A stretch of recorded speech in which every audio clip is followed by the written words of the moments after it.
correctly and against that.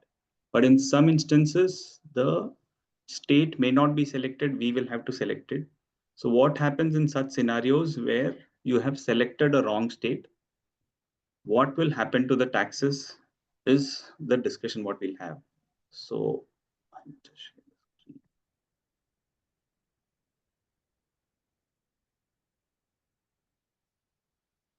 various scenarios we could think of, could be more scenarios, but these are the scenarios what we thought of. IGST paid but with wrong place of supply. It could be a case where another instance could be where DRC 7 is issued for IGST without place of supply, or a DRC 3 is paid erroneously. Then how do we close it? Or DRC is paid but mapping with a wrong DRC 7 demand or a wrong year. Or another instance could be where taxes is paid in different GSTN or a different band. So in such scenario, what do we do? So to just give a background, we'll see where does the power to collect IGST comes from. Starts from Article 286, wherein Article 286 restrains the states from framing any law for imposition of any tax on supply of goods or services where supply takes place outside the state or in the course of import. So any transaction in relation to integrate in terms of interstate transaction, the states do not have any power to collect tax on such transaction. That's why IGST law has come in, wherein through a restriction in Article 286 and a power under Article 246A, the power to levy taxes on interstate transaction is exclusively with the union, and the integrated tax says that IGST transaction or interstate transaction will be leviable to IGST. Another article which is relevant in this context is Article 269, which says that GST on supplies in the course of interstate trade or commerce shall be levied and collected by the government, and such tax shall be apportioned between the union and states. So any integrated tax which is collected will be apportioned between the union and states in a manner which will be described. And we have the manner of apportionment in the law, followed by the GST settlement of funds rules. The amount apportioned to a state shall not form of a consolidated fund of India, so that whatever allocation has to happen to the state will go to that respective state and will not form part of the consolidated fund of India. Further, where an amount is collected as tax under clause 1 has been used for payment of the tax levied by a state. So a reverse scenario where when you use the credit of IGST for payment of any of the state taxes, that amount will also not form part of the consolidated fund and it will get transferred to that respective state. So if you see the overall scenario, integrated tax is considered called as a tax, but it's just a mechanism wherein in case of a interstate transaction, the taxes goes and sits in a temporary account of the integrated tax. And once it is allocated to the state, that becomes permanent, because from the integrated tax, it goes to the respective state and that goes to the state's kitty. Until then, integrated tax has a validity period kind of a thing, wherein in settlement of funds, they've said that monthly there'll be a settlement for instances where taxes, we'll go through a separate slide and understand how the taxes, which is when you make a sale transaction to an unregistered person, when you make a sale to a composition taxpayer, or when you make transaction to a taxable person, but he's not availed credit within that limit, that will get settled on a periodic basis. So this is the background from the Constitution's perspective. Now, can the tax actually be adjusted? To understand if these errors are happened, how do we adjust this, or how do we settle this? But before getting into it, can the taxes be adjusted? Say if I have to pay IGST tax and I have paid CGST and SGST, can it be adjusted?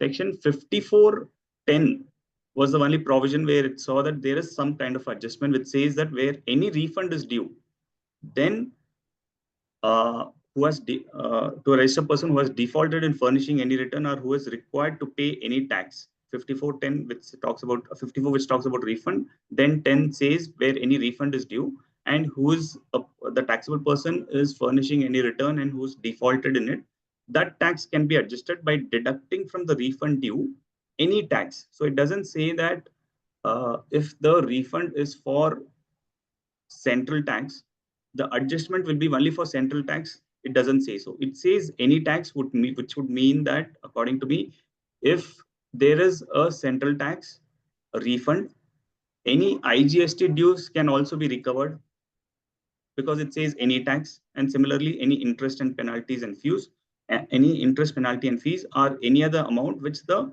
taxable person is liable to pay, but which is due from him, which is unpaid. So from that perspective, any IGST refund due can be adjusted from any tax liability which is pertaining for the taxpayer. But I find no difficulty for the respondent officials to allow the petitioner's request and get the amount transferred from the head SGST to IGST.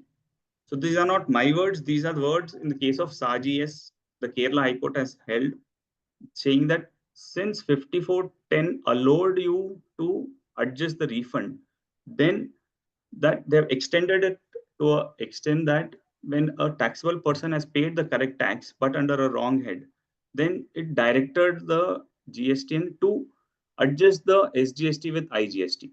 But how practical it is, because I've not seen any such transfer happening. So is this law what is dictated by the Kerala High Court, for at least not a law, I would say, in case where they directed the officers to do it, whether they have actually done it. I didn't see any of department. I'm not very sure if the department has gone on appeal against this. So this was the only one judgment which allowed adjustment of SGST with the IGST. But practically, I have not seen any such scenario. So we'll go to the law which permits apportionment of taxation, which says Section 17 of the IGST mandates that a portion of IGST which is paid on specific interstate supply and imports, that is specific scenarios I've stated, where ITC is either ineligible or unclaimed within a specified period. That is which I was discussing, that when you make any supplies to unregistered person, when you make supply to a composition taxpayer, when you make supply to a registered person who is ineligible to claim the credit, or when you make supply to a taxable person and he has not claimed within that specified time limit, then which is unclaimed shall be apportioned to the central government equivalent to the central tax. So of course, the 50% of the IGST shall be apportioned to the central government, and balance amount shall be apportioned to the respective state where such supply takes place. So this section gives the provision for apportionment, and if this amount cannot be reliably allocated, so that's the provision which has been added, and they've said when you cannot determine the allocation, then you have to do it on the basis of rule of proportion, that is the total supplies of that state compared to the total interstate supplies during the financial year. That will be the basis for apportionment. And further, they have come up with a new section saying that if this apportionment is not possible, still on a kind of provisional basis, you give 50% to the center and balance to the states as a kind of a provisional settlement, and then it will be settled once the actual amount is determined.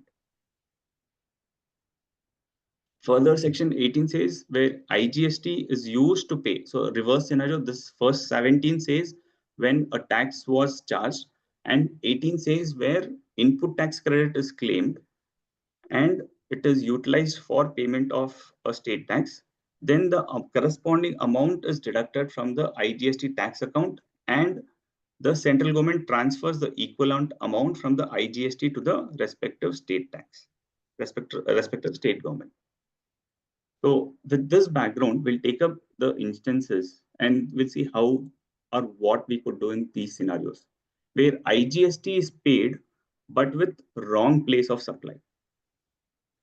So there is a demand. Now there could be two scenarios where firstly, I think there could be a mistake in the returns where in the returns you have mentioned a wrong state and paid the IGST. So in that scenario, what could be the options available?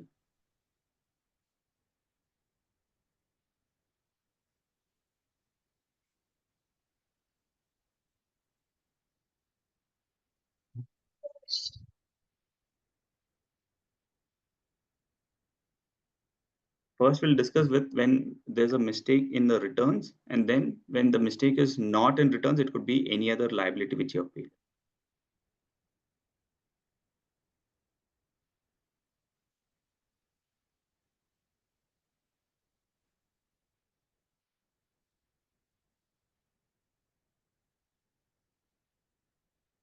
Any thoughts?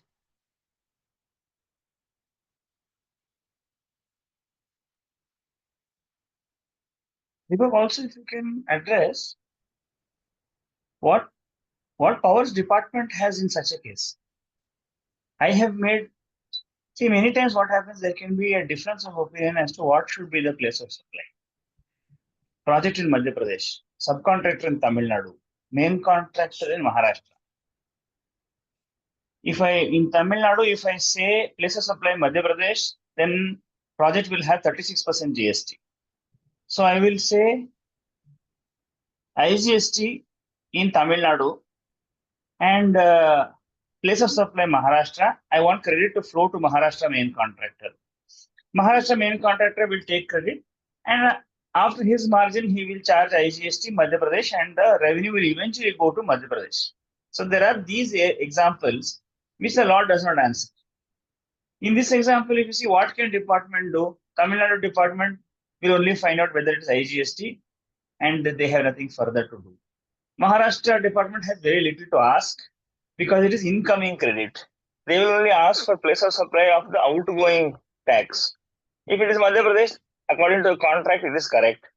Madhya Pradesh has got 18% of the entire project from Maharashtra. So therefore, Madhya Pradesh can't ask any questions. If I have made a place of supply error, what is the section under which department can take action? Because there is nothing in 73-74 to say that tax is paid but with wrong place of supply. Unlike the previous example which you were giving, 5410, we have to keep in mind CGST, SGST are two different acts. Ultimately, it is going to Consolidated Fund of India. It is two different acts. So therefore, CGST liability paid as SGST, how do we ask for an adjustment? Take an example, SGST paid as income tax. Can we ask for adjustment? In our minds, the example is very clear. Hey, that is income tax. How can you ask for adjustment with SGST? Similarly, CGST, SGST are two different statutes. How can we ask for this adjustment? In this example, when the place of supply is wrong, somebody has to ask me a question. But I want to know who is that somebody and under which section that somebody will ask me to correct it. Under what section department can issue notice for wrong place of supply? If it is covered by 77 and 19, understandable. But if it is IGST in both cases, IGST Maharashtra, IGST Madhya Pradesh, who is going to ask me a question? Under what section they are going to ask me a question? That also, if we keep into consideration, then we'll know. Otherwise, we'll simply be afraid of a paper tiger. We'll be afraid our officer can do this again. But under what section can he do? If he cannot do under any, if he has no section to do anything, then there is nothing he can do. So what about 76, sir? 76 is not collection and non-payment. No. Both are IGST. IGST Maharashtra have charge tax. I am supposed to say IGST Madhya Pradesh. Where is 76 come into the picture? The credit would be questioned, I think, sir. Like By whom? like By outward Maharashtra? tax.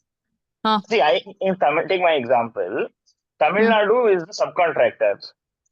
Project duration is only 15 days. I don't even have registered address to get registration. I don't create a fixed establishment in Madhya Pradesh.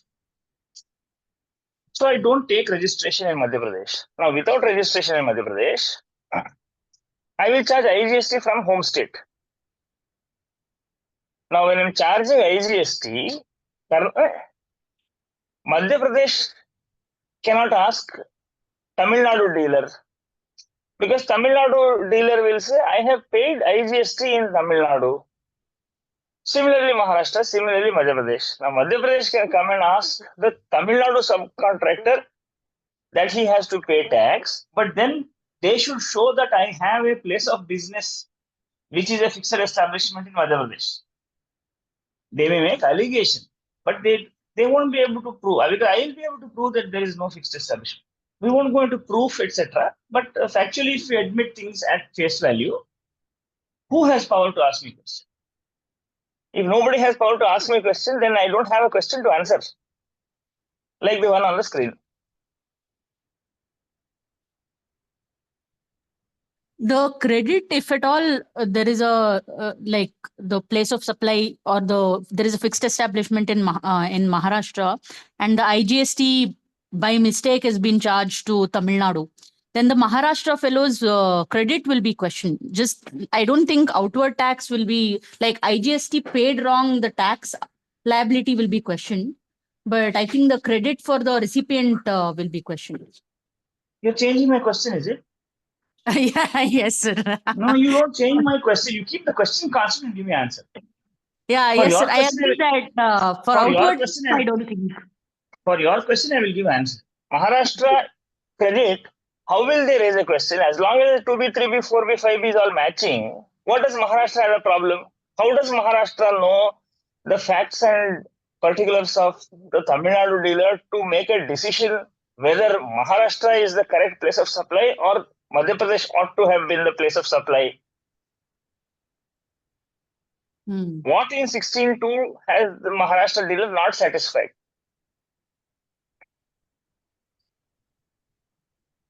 Right. So this place of supply thing, I agree that it's not coming through 16.2, but because of the system issues, they're raising issues and they're not allowing those credit. They're saying your credit is eligible only if the place of supply is in your state. No, we don't have to be sympathetic towards their problems. We only have to be we have to only have answers for our obligations under the law. They are also not sympathetic towards our problems. They are only throwing the book at us. So we'll also throw the book at them, because that's all we're supposed to do. If place of supply is wrong, which is the section they can ask question? See, if they have all the data, they can look at multi-state data and do one investigation and go after a dealer. I'm saying go after this dealer. I'm saying under which section you are going to do this. I had come across one instance where a dealer, a public sector undertaking in West Bengal, had paid 500 crores RCM. They had paid 500 crores RCM and they had paid it showing the as wrong place of supply. So somehow they found this based on multi-state data, such a big company cannot have such a big liability of IGST Delhi. It should have been IGST Bihar. So they got together and spoke to the chairman of that company, who was an IAS officer. That IAS and this IAS discussed. And then they said, you pay that 500 crore with Bihar IGST once again, and we will get you the refund within 15 days. And then something outside the law took place. But I was asking the officer, into what section are you doing this? IAS वालों को section का कोई इतना जरूरत नहीं है, all that they said. But I'm saying, when we answer these use cases that we're talking about, we also need to keep in mind what is the ammunition for the other side to act, because chartered accountants can quickly come up with the Excel all permutation combination. Why trial balance will not tally, we know how to figure it out. But under what provision they will act, if we consider, then it will sort of give us good insight. Go ahead, Deepak. I don't have answer to your question. My answer is that how will they ask me this question? If I don't have to answer the question, then the question is of no interest to me. Sir, also like on the same lines, this 2A, 2B has this ITC yes or no eligibility of ITC. So wherever it's again a system generated thing. Wherever the place of supply is not the place of recipient, it just says ITC eligibility no. So this is Okay. only a system, no sir. Like there is no law around it, no sir. Correct. Hmm. So this can be challenged but like for hotel credits, etc., for example, if the IGST is not in Bangalore and I'm going to Bombay and the place of supply is Bombay and I am in Bangalore. So is it possible to take that credit based on this logic? Like no, it will be C and S Maharashtra. No? Oh, right. It will be C and S. Okay, right, correct. Yes, got it, sir. That's why for goods you have 10(1)B. Okay, now we're going to different question. Deepak, तुम्हारा पूरा discussion hijack हो गया. लेकिन please conclude it on this point on your about your slide. Just one more scenario to add to this. Let's say there is a DRC 7 which is passed and the IGST has been determined by the officer as, let's say, Tamil Nadu. But at the time of making a DRC 3 payment, they made it for Kerala. Later on it is pointed out and maybe the taxpayer in his over enthusiasm or honesty is admitted and all that. I think section 77 cannot also come to the rescue for this kind of a scenario. No, sir? Too much of honesty, etc. going on in your question. I don't know what is the law going on in your question. You're saying DRC 7 was issued with wrong place of supply. No, that was what was determined and it was not questioned by the registered person. Okay. But at the time of making payment in DRC 3, he chose a wrong place of supply. So DRC 3 is basically wrong. Because DRC 3 will have to select the ARN of DRC 7. Automatically POS will get selected, no? Doesn't work that way? If you are discharging liability against a DRC 7, in the liability ledger, first a DRC 7 will trigger a liability and you will knock off that liability with your DRC 3. You are not going to prepare a DRC 3 in vacuum, no? There are instances where... Answer my question. Yes, sir. Correct, there are... DRC so then your question stands answered, but outside of this DRC 7, if he generates a DRC 3 in vacuum, then nation building. No. Okay. So 77 cannot come to a rescue for a wrong IGST place of supply. 77. What is your answer? It cannot, sir. Okay, then agree.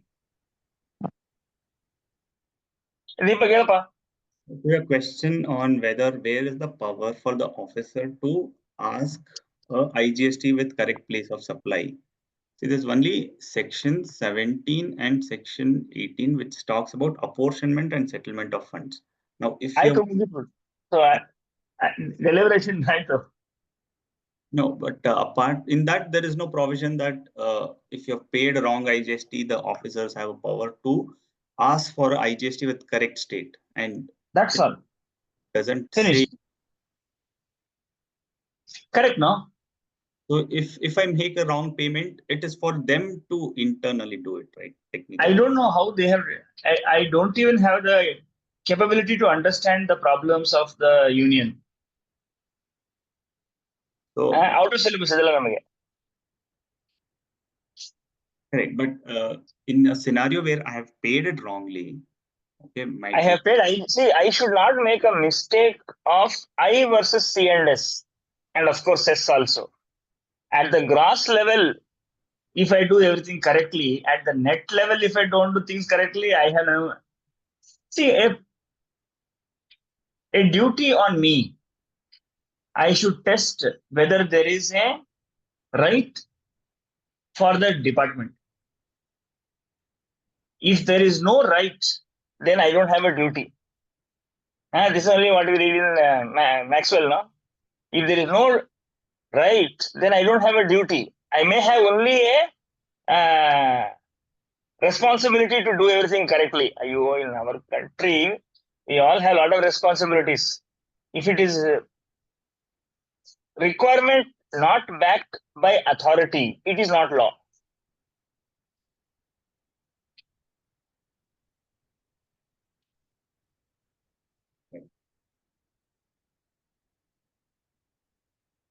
So, fine. Can I No, proceed? we get views about if IGST is paid but with wrong place of supply. What is it that I should do? What is it that somebody else can ask me to do?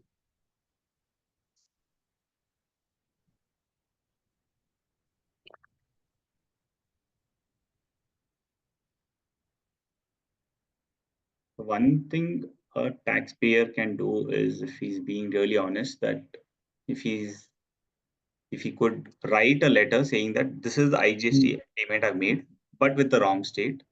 No. Now we are trying to draft a legislation in the name of interpreting the existing legislation. Please don't legislate. Only comply with the legislated provision. Then we'll go into 54 should be given for 5 years also. 16.4 should be given without 16.5 also. You understand? Now we are losing track of things. What is my duty under the law? Technically, because I've made payment correctly according to the law. It's only the portal I've selected the wrong state, so I've complied with my duty.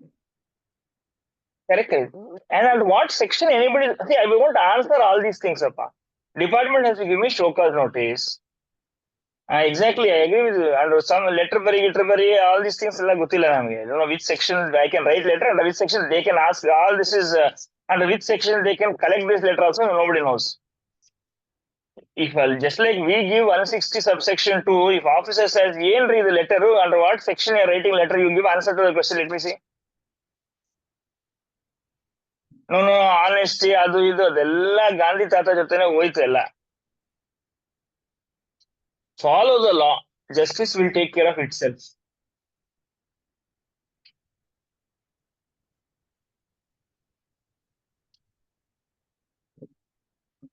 A taxpayer technically can't do anything. An officer also, we have decided that we have concluded that he also cannot do anything. Then next slide. Chaka, next slide go. Time illa.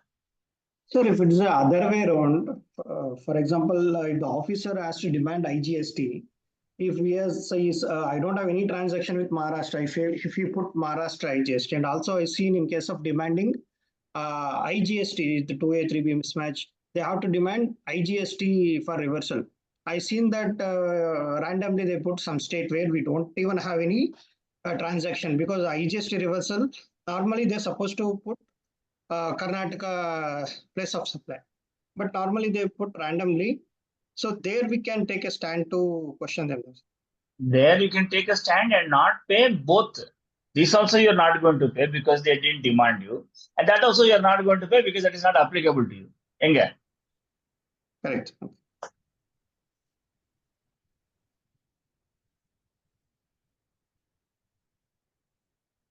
Now you analyze it as to why it is so important. This Calcutta, that RJ Kaur case that is going on.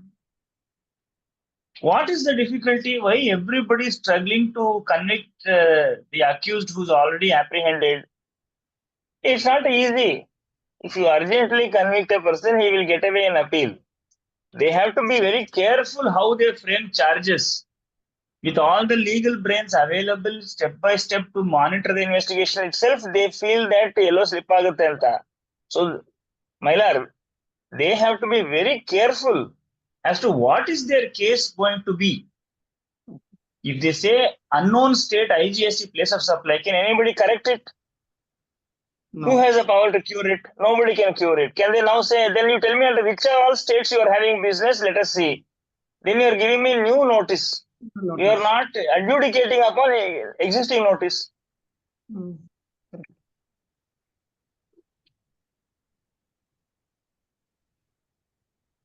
Okay, Deepak, next slide, ma. Where next, when you make a payment under DRC3, when you select a wrong state, since your one selects IGST, it asks for the place of supply. So you'll have to mention the place of supply. While without a demand, you are making a voluntary payment and you have selected a wrong state. So can then also the same question, can the officer say that no, this DRC is wrong? What do you think? Again, I have voluntarily made the payment and I have declared that this is the place of supply. So this is a voluntary payment. So officer will have to then contend it with a new notice and say that what, and he will have to disregard the earlier DRC which I've made. You have answered a question that was not asked. So whether your answer was right or wrong, no marks for it. The original question is still unanswered. He has given you DRC 1A with place of supply.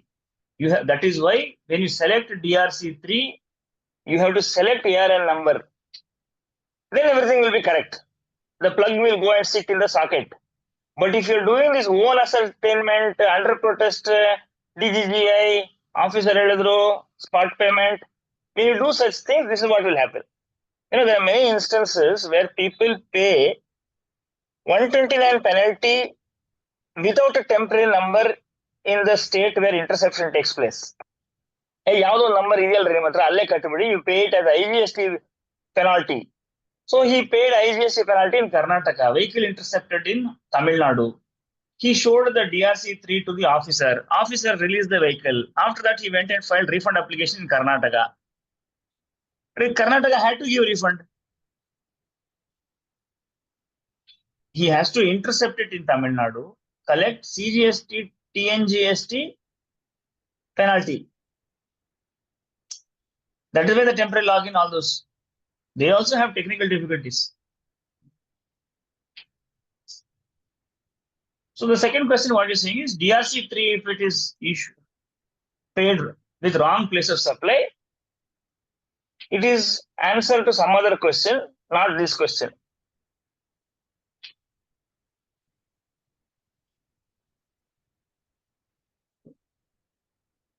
Yeah, the first question, the liability will still be open, kind of thing, saying that you have not paid it, or the You're right, you're right. it will still be open-ended then. You're right.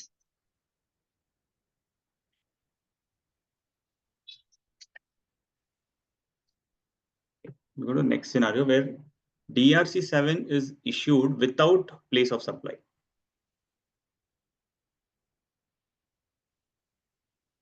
How? Not possible now. Huh?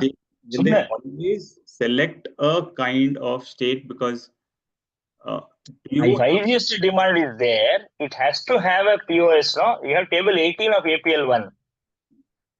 Without POS, IGST can't exist in vacuum.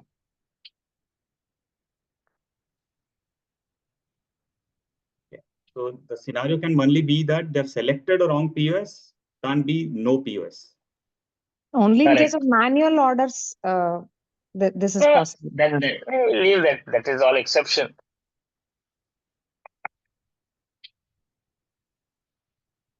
IGST same state. Venu, SEZ to DTA. Other than SEZ also, the portal doesn't, for the challans, it doesn't restrict. Computer lo IGST, Karnataka to Karnataka cannot be IGST, no? How though? Because we don't. But See, because we have 10(1)B, which will be CGST, SGST, even if the goods are going outside. And if the goods are delivered here, but invoice is going outside, it will be IGST wherever it is going. Correct, sir. So even if the portal does not restrict, does it create a problem? Legally not possible, but portal doesn't have this restriction.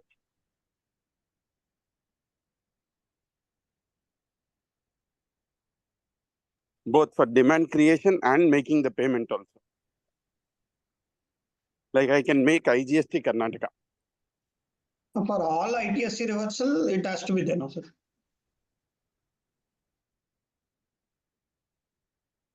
ಗೊತ್ತಾಗ್ಲಿಲ್ಲ madam.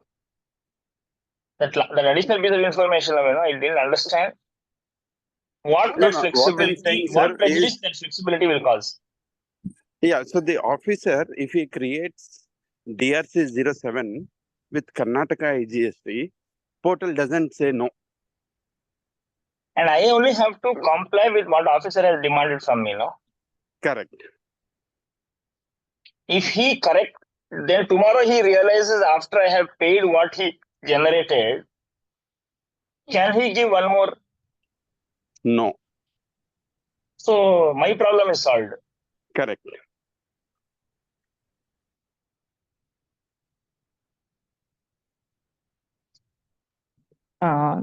Sir, if the taxpayer gives a elaborate reply about how this place of supply is incorrect and what is the correct place of supply and all that, then 107.11 is there scope for this thing, sir?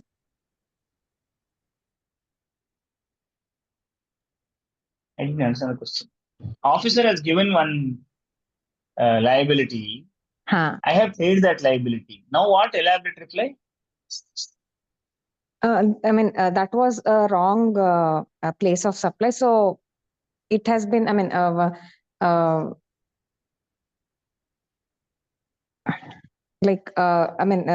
in the reply, it is all mentioned that the place of supply ought to have been this one and all that in the taxpayer's reply. Can that become a material for 107.11, sir, for rectification per se, or? In the realm of theory, it is possible, but the requirement is taxpayer should dispute the demand and not pay this liability. You are demanding IGST Tamil Nadu. It is not correct. I have no such liability. Officer will confirm the demand. You carry the matter in appeal. In appeal, you tell him that he demand IGST Tamil Nadu. No, but you have IGST Maharashtra liability. I may have, I may not have, but I don't have IGST Tamil Nadu liability. Where in 107.11 they will bring about POS correction.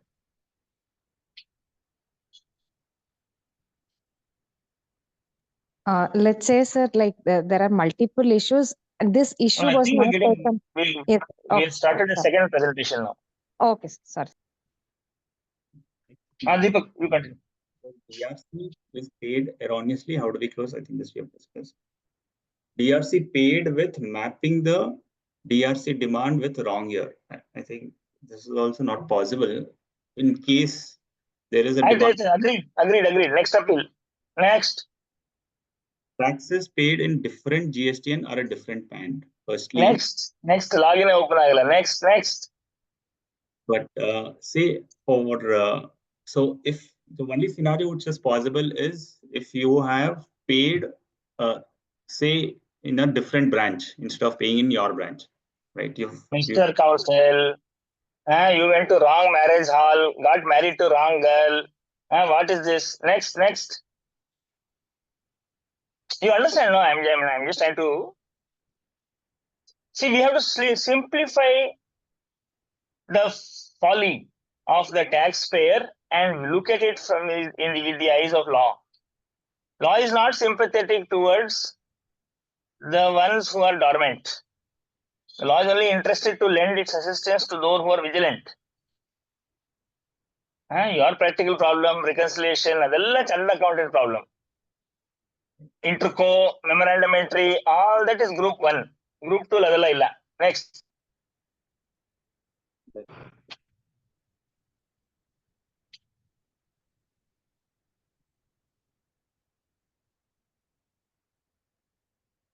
But this transfer of credit also, or transfer of balance in the cash ledger It's only for transfer from IGST to CGST and vice versa. You can't transfer it from a center to the state account also. That is also restricted. ಹೌದಾ cash Yes, cash, sir. PMT9. ಹೌದು. Why it's not possible? Cash is like instantaneous refund and redeposit, no? Not allowed, huh? Yeah, for a distinct person, that is not allowed. 4910A says, okay, It is allowed, but there is an option also to transfer. Refund is also allowed. that's No, a but separate- when is it refund or interdistinct person transfer? Balance in cash ledger, both are possible. ಹೌದಲ್ಲ The- Deepak? That's what I thought. No, See, balance in cash ledger only for integrated and central tax. ಇಲ್ಲಪ್ಪ corresponding provision in state law also will be possible. interdistinct person, full fungibility is allowed of cash ledger. Only cash ledger, correct, sir. That is within same GSTN, but a different Intra-distinct person and interdistinct person with under same GST number, any of the 3-4 heads you can move cash ledger, and within the same PAN number you can move cash ledger wherever you want. Deepak, balance Yes, in ma'am. SGST cash can go to IGST cash also. Balance in IGST cash can go to any other cash. Tamil Nadu IGST cash also. See, it's only because that module is there for moving cash here and there, no? When Rule 41A is there for ITC 02, that means software is capable of moving cash from one ledger. Ultimately, they are not giving refund. That's why 54 is not triggered. If cash is moving here and there is no limitation. It's not a tax, nothing, no? You see the 54 also for refund of cash ledger balance, no questions to ask. Is the balance there? Take the money and go. In fact, major, minor heads, all across every head, it is possible to transfer. Penalty, interest, late fee, others. ಇದು ರಮ್ಮಿಯಲ್ಲಿ joke ಕೊಡ್ತಾರಪ್ಪ ಎಲ್ಲಾ ಕಡೆ set ಆಗುತ್ತೆ ಎಲ್ಲ Zuari example ಕೊಡ್ಬೇಕು. Is a registered person may on the common portal transfer amount of tax available in the electronic cash ledger to the electronic cash ledger for IGST, integrated tax, state tax, ST, UT or cess. Okay, this is within the same GSTIN, and second option is or integrated tax or central tax of a distinct person as specified in subsection 4, as the case may be subsection 5. No, the mirror provision in State Act book also you open and read. Correct. Why will Central Act discuss that aspect of State book? Correct, sir. So state will discuss about transfer from this one state to another IGST or state to CGST. But one state to IGST, when transfer happens, from IGST of that state, I can move it to SGST of the same state. Correct. So both the provisions have to tell, right? Center also will have to tell that any transfer from central can go to the central tax. Why have they specifically missed out state tax in this part B?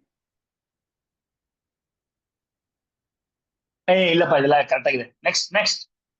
Because sir, in the portal, I'm seeing that when you select another distinct person, Karnataka state cash balance of Karnataka, if it has to go to state Tamil Nadu cash balance and it is not allowing, Karnataka will send it as IGST cash balance to Tamil Nadu, and then IGST Tamil Nadu will become SGST Tamil Nadu. There's a way to go into it also, no? If what you're saying is not possible, there's a way to still achieve it. I deposit cash in the wrong GST number under the state ledger. I have to move it to the other. It should be allowed. Ultimately.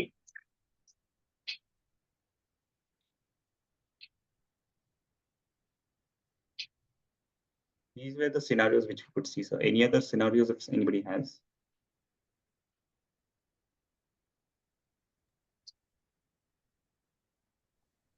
Selecting POS to optimize credit.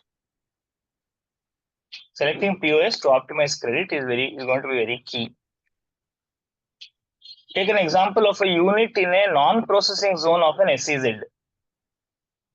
It is an SEZ, but it is in the non-processing zone. And it relates to hotel accommodation or rental of immovable property, etc. Can it be C&S or should it be IGST because it is still SEZ entity only? So these are all questions that we will need to contend with. I'll only submit, Deepak. Please consider 150 STC. Two judgments are there, BHEL and Ashok Leyland. Both are in 150 STC, where the court said you can't trouble the taxpayer to pay tax 2 times. So this is a principle in central sales tax that is not there in the statute. So there is no historical instance where taxpayers have ever been made to pay tax 2 times.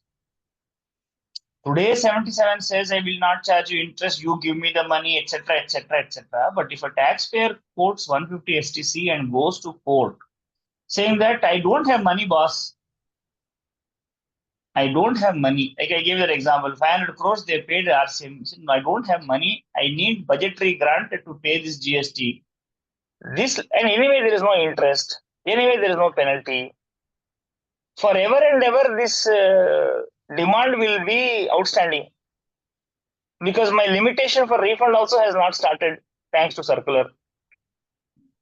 That is the day we have to watch whether the ratio in 150 STC can be pressed into service to say that time also there was no law and court invented a solution for the reason that double burden can never be imposed on the taxpayer. If the section 77 was not there and the party had paid IGST, department could right royally come and demand CGST, SGST. Even if the dealer says I have paid IGST, adalla gottilla namge. You have to pay C&S, you have not paid C&S. But because 77 is there, I think it's a big disadvantage for revenue. Please go through that and consider that those two judgments and see if that ratio can be pressed into service in GST also.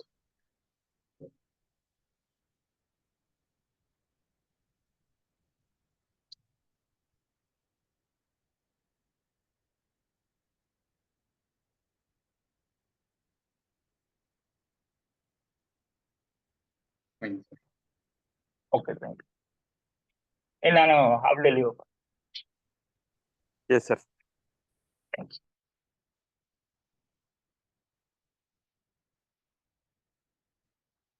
Any other point, Venu sir, you have? Or anyone else? Nothing from my side. Rajesh sir? I think Jatin sir pitched in. Basically, there's a various practical difficulties in this entire process of whatever the payments we may mistakes. There has been some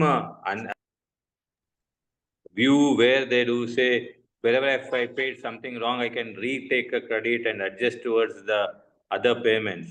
I think I am not seeing any supporting backup from the law. So I think from looking from the taxpayer perspective and the liability is being asked for, we can always try to say that there is no mechanism. But when it comes to asking, I mean, they're asking again to pay the some tax which you are not paid because you are wrongly paid. I think what Jatin sir was mentioning about you cannot ask to make me suffer to pay twice for the same thing. I think that perspective can be looked at.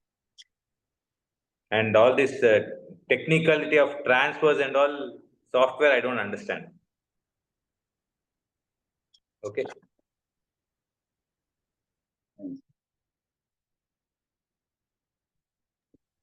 Thank you. Yeah. Any closing remark, Deepak? One thing is that takeaway is that if a tax is paid wrongly and the officer demands it again, like how Mailara was highlighting, that first of all, don't pay the tax because the demand itself is incorrect. Otherwise, that will add up to double taxation. And you can't like technically be in a position to claim a refund of it. Second is that judgments which Ratan was referring 150 STC on BHEL and Ashok Leyland, if you could read that, and we can apply that, saying that no taxpayer should be demanded the same tax twice for the same transaction. So that will be helpful, sir.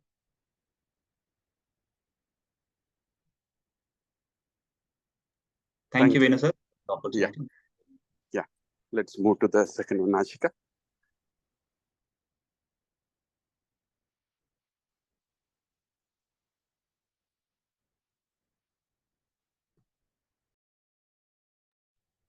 Ashika, can you share your screen? Yeah. Good morning, everyone. So now we will be discussing about the Supreme Court judgment on Safari retreat case. So over here, first I will just give a little brief what was the case involved and what was the submission of respondent and department, and then we will move to the what were the observation made by Supreme Court in the judgment. So the case which was involved, that respondent was engaged in construction of shopping mall, where they have accumulated a ITC of 34 crore on account of the construction made for the material. The issue which was to be decided is about the availability of input tax credit, as this mall which has been constructed, which is going to be for renting purpose, on which tax is payable. So respondent over here is the SSC. So SSC submission in this behalf is with regard to constitutional validity of section 17(5)(c) and D, where they have raised the question that creation of immovable property is not an intellectual differential. That treating, because the supply which is they are making is a supply of service, and you are disallowing ITC based on that it is a creation of immovable property, is not a intellectual differential. And second thing, that there is no break in change. Unlike where construction service, where the sale happened after consideration, or where the property is being used by the party for its own purpose, then there is a break in change. But when it comes to in this instance, there is a no break in change, because credit from renting, whatever tax I will be charging, I will be able to set off, and even the malls are eligible for renting ITC on that rent paid. Then they talk about the cascading effect due to disallowance of ITC, and Article 300A violation due to there will be an unjust enrichment because at credit change is getting blocked. Now, this where the respondent contention which has been discussed in the Supreme Court judgment in detail, and based on which they have come to the conclusion. So first they talk about the reading of section 17(5)(c) and D. By reading of section 17(5)(c) and D, they talk about the facts about the difference which C and D is having, and how the way the section 17(5)(d) is worded, they have used the word own account and plant or machinery, for which definitions are not available in the law, and how the own account should be read, whether the plant or machinery should be read as plant and machinery, or it should be read differently. So based on this respondent submission, the Supreme Court have give various observations, which we'll be discussing in detail in subsequent slide. While discussing about the fact about the absence of definition of own account and difference word used in C and D about plant or machinery and plant and machinery, as they said that plant or machinery should be treated differently, and as plant or machinery is used, they said then building can qualify as a plant, and that to determine whether it is a plant or not, it should be determined on the functionality or essentiality test. That is mean that they were trying to say we should see it is a mean of business or setting of a business, based on which it to be decided whether it qualified plant, and then accordingly the restriction imposed under subsection D to be decided. Further, they said that if building is specifically designed or it is of special features to attract the customer, then also it should be treated as planned, and they rely on this two decision. Indicon structure, this is all our respondent submission. Indicon structure, where they said that as there is no definition, it should be understood in a common commercial trade practice, general trade practice. And they referred about Taj Mahal Hotel, but in Taj Mahal Hotel, it's a completely a different case, though they have said plan definition is very wide, but it is all based on Income Tax Act. Second, they said over here, issue which was involved was sanitary fitting, that whether the sanitary fitting will be qualified as plant or not. So accordingly, this judgment is not directly applicable to the case in the hand. Then there was the revenue argument, which they said that creation of immovable property can be regarded as an intellectual differentia. And the fact that ITC is a statutory right, not a fundamental and constitutional right. There is no violation of constitutional validity, because even though tax can be harsh, unjust, but legislature has the power to do that. But based on twin test, that is, there should be an intellectual differentia and rational nexus. Then they said about the fact, like respondents said, plant or machinery should be treated differently with plant and machinery. They said both should be read together.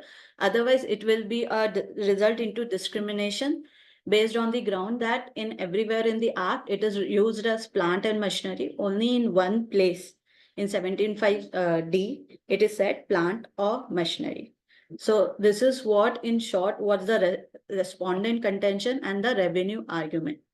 With this, we will now move to the fact which has been analyzed by the Supreme Court, and what are the things they have analyzed in order to arrive to the conclusion about the ITC eligibility. So they frame this broad three question, that is, whether the definition of plant and machinery in the explanation appended to section 17 applied to the expression plant or machinery used in clause D of subsection 5 of 17.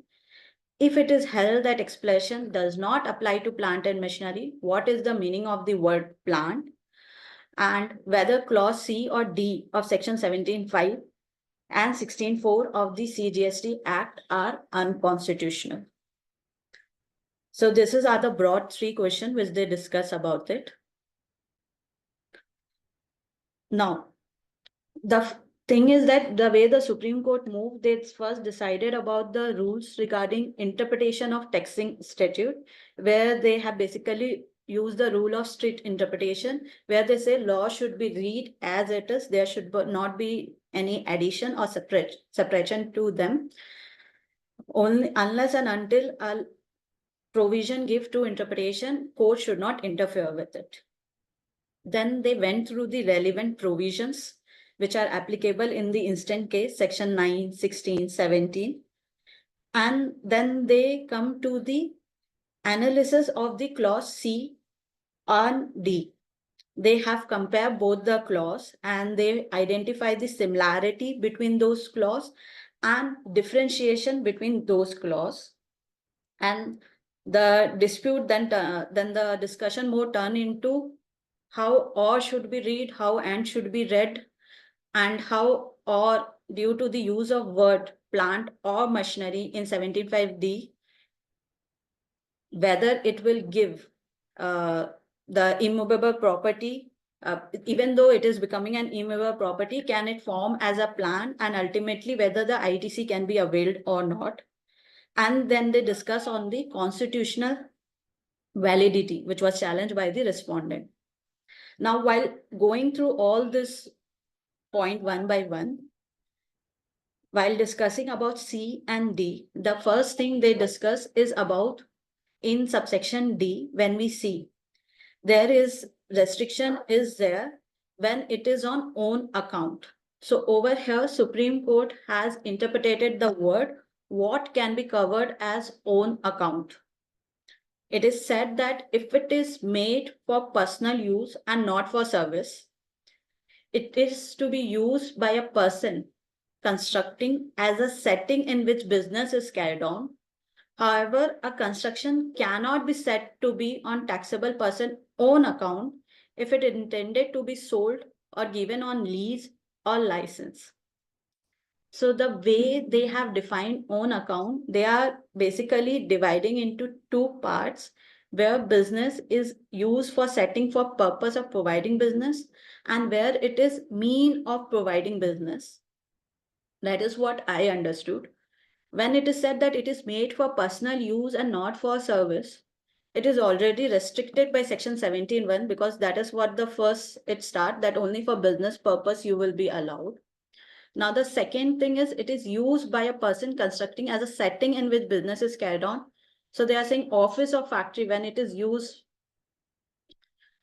to do the business, ITC will not be. However, when it is used to sold or given on lease, they are saying then it will not fall under own account. So based on the purpose and use of the constructed property, they are deciding whether it will fall under own account or not.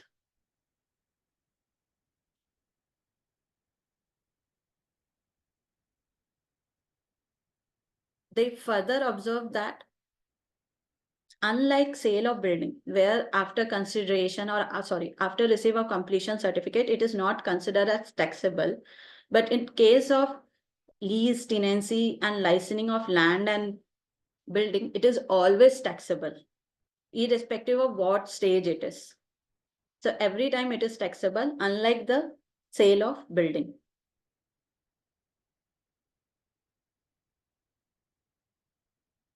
So as I said, they also do the comparative analysis of 17(5)(c) and D, where they said that similarity is two. One, that both are exception to section 16(1), and both are in relation to construction of immovable property. But they pointed out that both have dissimilarity also. They can't be read as one. Means they could not be considered that in both the cases, if it is for construction of immovable property, ITC is absolutely disallowed, because there is a distinction in that. And two distinction which they brought out is 17(5)(c) deals with other than plant and machinery, and 17(5)(d) deals with plant or machinery. Then 17(5)(c) allow when it is used for further supply of works contract. And in 17(5)(d), it will be allowed when it is not in own account.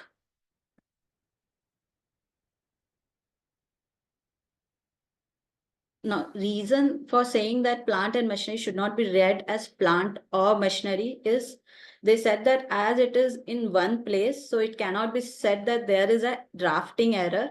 It is the intention of the legislature to make it plant or machinery.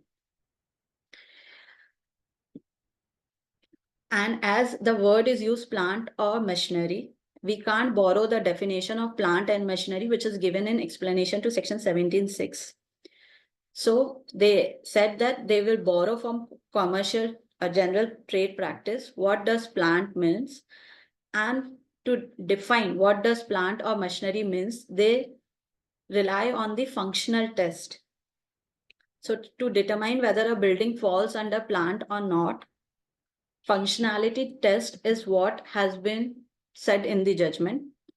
So functionality test, they have defined as factual question to be determined based on business of registered person and role business building plays in the said business. Means what is the direct nexus between the building and the business carried on? If it is through which only the service can be provided or business can be carried out, then it will fulfill the functionality test and it will be considered as a plant.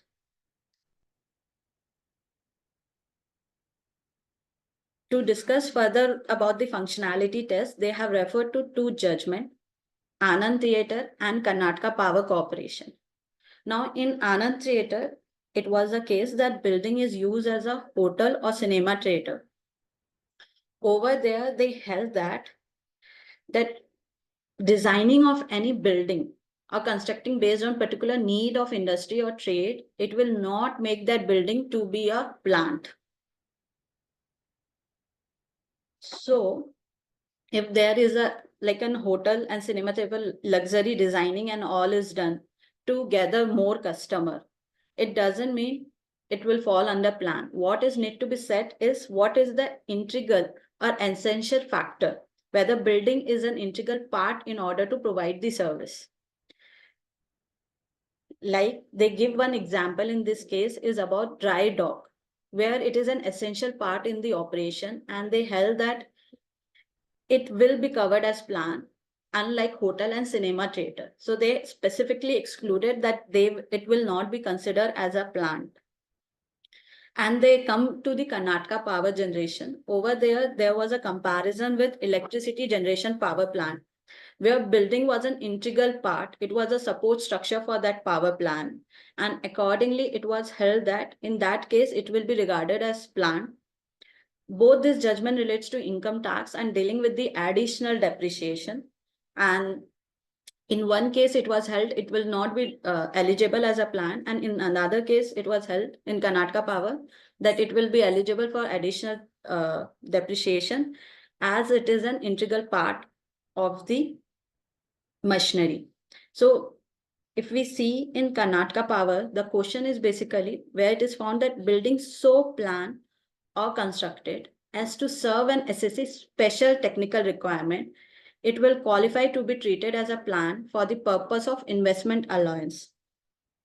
So over here, they are saying there is a special technical requirement. Now, how we should interpret the word special technical requirement is a one question in my mind, because when we come to Anand Theatre, it deals with hotel and cinema theatre.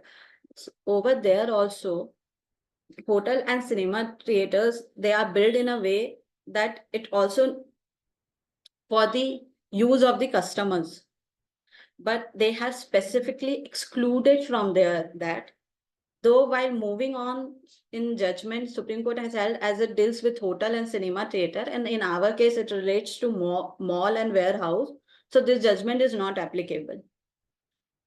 But when we do comparison, now, when I see a mall, what could be the special technical requirement?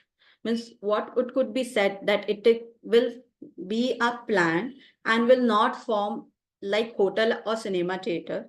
That is what the question I was having, that how I should interpret it.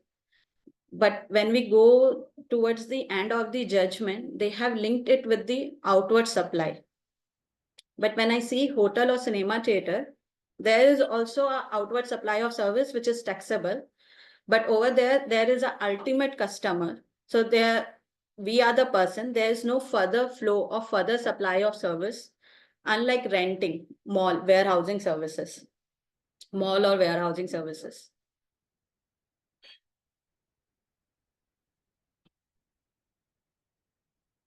On constitutional validity, the court has held that it is continuous,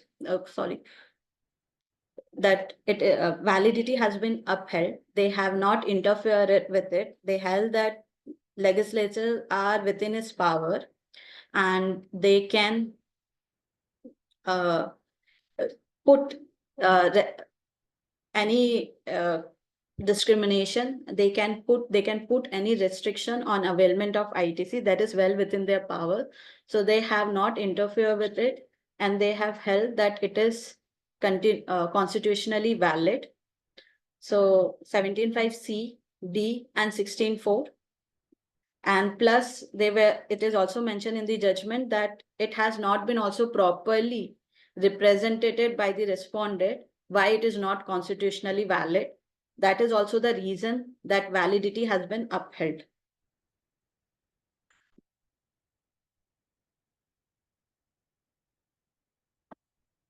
So if we summarize, this is the summary of the decision which is given in the judgment is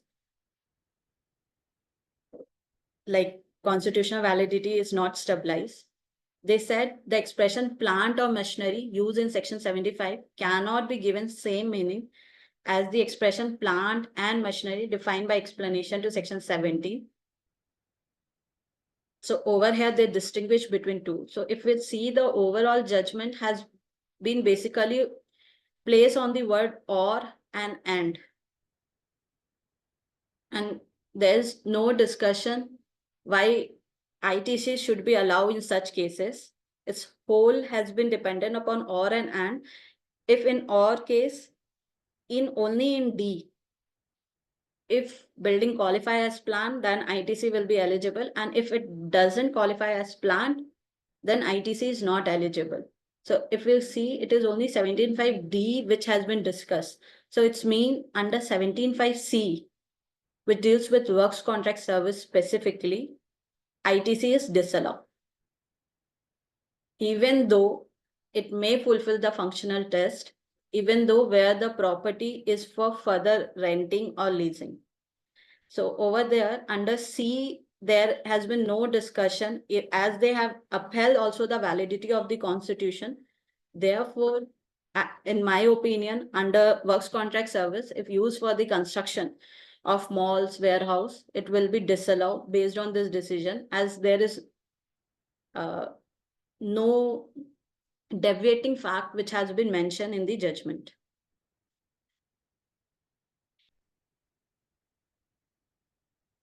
Now, they concluded, they have remanded back the case to Orissa High Court. So even it is not anything concluded for the respondent also. So it need to be still analyzed whether the mall would qualify as a plant or not. So by laying down the decision, they said if the construction of building was essential for carrying out the activity of supplying of service, such as renting or giving on lease or other transaction in respect of building or part thereof, which are covered by clause 2 or 5 of schedule, the building could be held be a plant.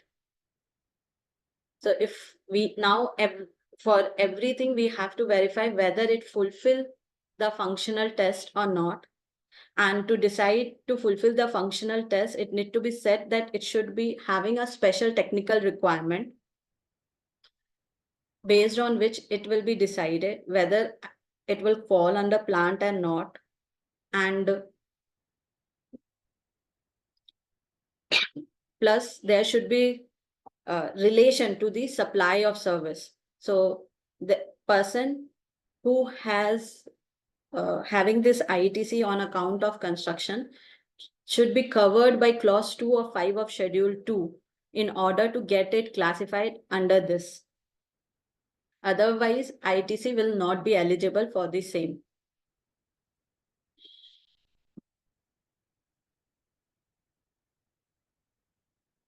So based on what the judgment has been passed, I felt that works contract ITC will be specifically disallowed. And second, for functionality test, I was having a questions whether while determining it, what would be the case if the service, which is like renting and all, is an ancillary service. It's not my main service. Like I want to ask, if I was having a building and in building, like in full building, one floor was vacant, which I was not using, or in the floor which I have taken over there, one office space is left out and that I have rented. So whether based on the functionality test, I will be eligible for ITC or not? Because if I see there should be, it should be for construction of rent. So if it is should be for construction of rent, then ITC will not be allowed. What will happen and how I will say it's a specially designed building? Because it should be of specifically nature, then only it will fulfill the functional test. And then the question of plant will come into. So what should I do? Should I take architecture certificate or something to show that it's specially designed? Or should I ask the person to whom I am going to rent and all in a contract, it should be mentioned about those facts? And what would I have constructed a building with the purpose to sale, but due to some circumstance afterward, I rented it out. As far as I know, ITC eligibility is determined on the date of availment of ITC. So if afterward there is change that I decided to rent it out, I could not avail ITC. That's what I feel. But will like insight from the members and mentors on it.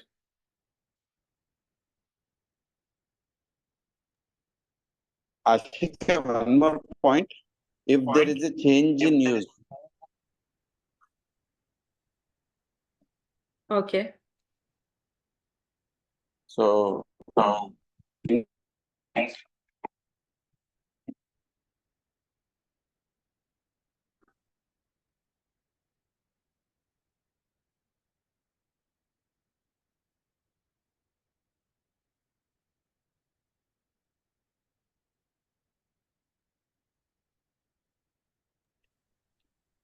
or vice versa.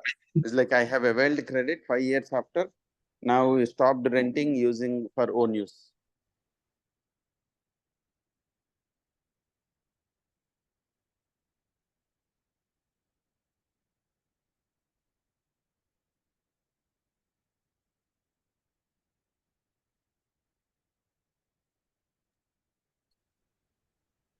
Any points from anyone on functionality test?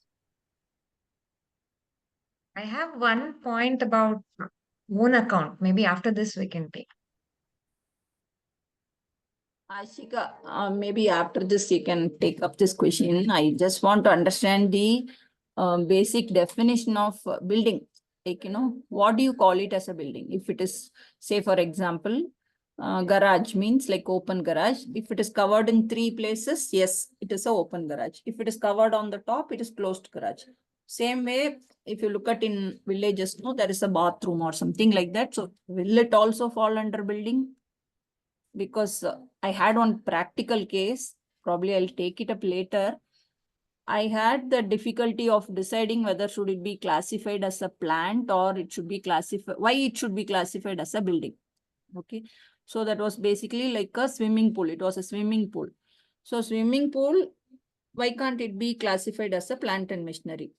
So if we can just throw some light on what exactly is a building, how, when should we decide it as a building? That will also help us. Probably you can, once this is over, I will take it up with you after the end of the session. Privately, I will take it up. Thank you. Fine, ma'am. I noted it down. But once building part and all, I will analyze further. Like, but swimming pool part, which you have said, it is there in the decision. Not fully, but here there is one discussion. This is basically they were discussing about the Karnataka State Power decision. Sorry, not Karnataka. The Taj Mahal Hotel, when they were discussing. So over there, they written about the swimming pool part.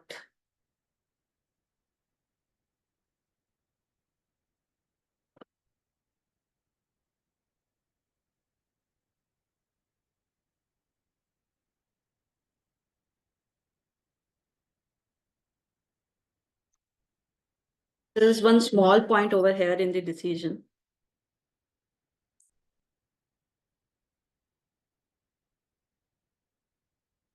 That's what, see, in that decision also, if you read, only if you cover it, you call it as a building, or you keep it as open also, it's a building.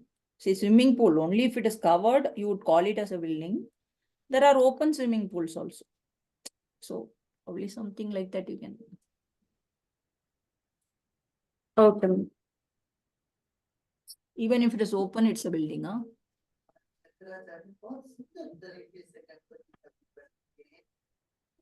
Madam, why do we now need the building definition? In what context? Sir, for claiming ITC functionality test, like when she's asking, I had my doubt. So because when we say it is a plant or machinery where buildings ITC is barred, so no, actually, if you see the definition, the entire question revolved on the explanation given where the plant, definition of, plant and machinery is given, which excluded building, even civil structure also is excluded. Ashika, you have that explanation? I have it. I mean, shall I read it out or? I think if it is there, the presentation she can. Otherwise, you can read it out, Annapurna. Yeah. Okay. See, I think the entire crux of the issue where it cropped up is the clause C and clause D. Bars credit relating to construction of immovable property. Both the places the words used is construction of immovable property, whereas clause C talks about works contract, clause D talks about goods and services. Okay, so clause C being specific for works contract, whereas clause D is generic as to the input services. Now, when they talked about it, it was only stopping at that. Works contract service when used for construction of immovable property. Let's assume that's the restriction. Again, D also, other goods and services are both received by the taxpayer for construction of immovable property. So there it stops. Then all this discussion would have not all arose. Now, these exclusion or restriction clause has got exceptions. One is plant and machinery in clause C, whereas in clause D it is talking about plant or machinery. Okay, and I'll come to the next part of it. So here the entire distinction which is made is, whereas there's a definition for plant and machinery, there is no definition for plant or machinery. Hence, can you just explanation somebody was showing? I think in the somebody explanation. See this explanation. For the purpose of this chapter and chapter 6, the expression plant and machinery. So they said this plant and machinery exclusion, which talked about apparatus, machinery fixed to earth by foundation, because we are talking only about immovable property. Being an immovable property, it should be fixed. So all these things, but again, that plant and machinery will not include land, building, or any other civil structure. So even if a building is constituted to be in the nature of plant and machinery, that means equipment or machinery, still you cannot take out an exception and claim a credit. Land and building, telecommunication tower, pipeline, there it says land, building, or any other civil structure also. So though in the context of the discussion they're using the word building, it is not necessarily it is building. Even can be civil structure or anything which is in the nature of an immovable property, but which can be construed as a plant. So the plant means the functional test. Can just go back to that clause. Now the Supreme Court said, Ashika, when she was explaining,